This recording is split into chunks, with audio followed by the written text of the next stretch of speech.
His comb is still tucked in the side compartment of my car, untouched. He was such a fastidious man.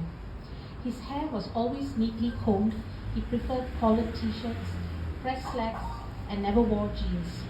His shoes, while they were constantly patched by cobblers, were always polished. I never inherited those traits from him, much to his annoyance.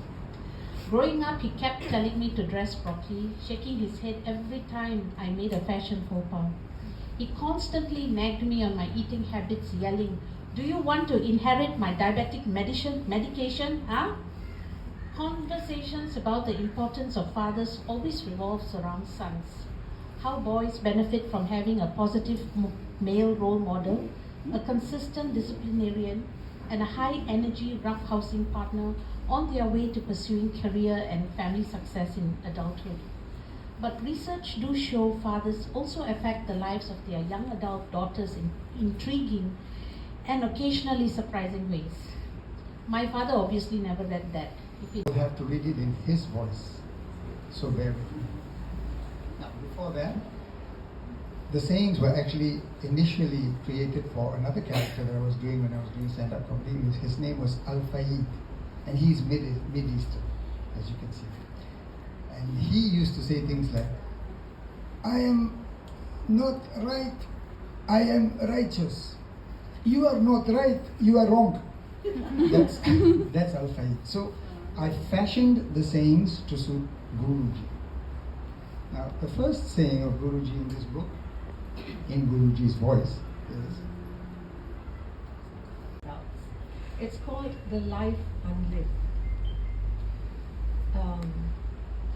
Should I explain what it's about? Yes, I think Yes, I should. Yeah. Well, one of the things about the course, the main thing about the course is that we are encouraged to explore ourselves, our past, our histories, and so on. And one of the things we were asked to look at was, as we go through life, there are crossroads, forks. We choose one way and not the other, right? The road untraveled is the one that we are asked to look at. The choice that we turned our backs on, right?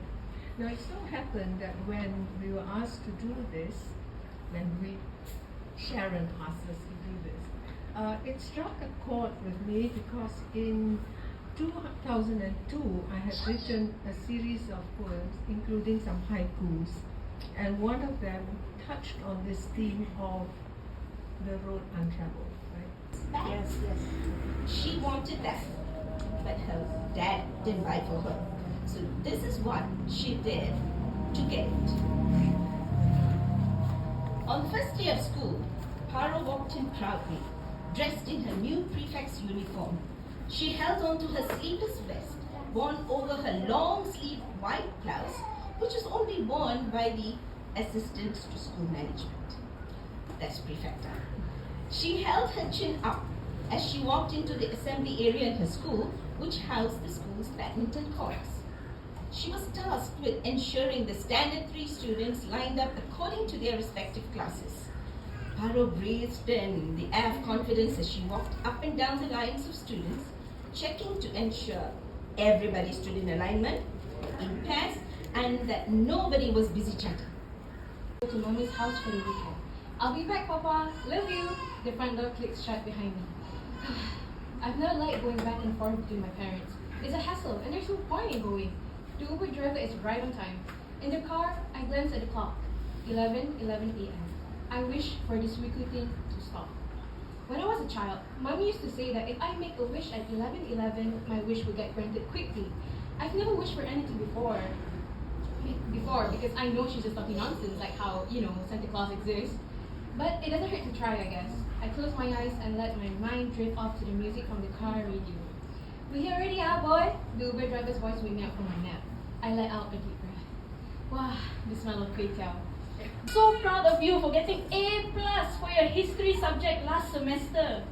Ayo, your grandpa last time where can get marks until like that? Even English also hopeless lah. I had a very hard time spelling the word especially. So confusing. Ayo, why they make a word until like that? These English people want to make life so hard for what?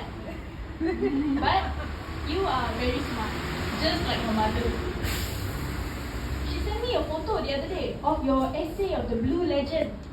Wow, you really studied a lot, huh? Your essay is so long I cannot even finish reading. I know I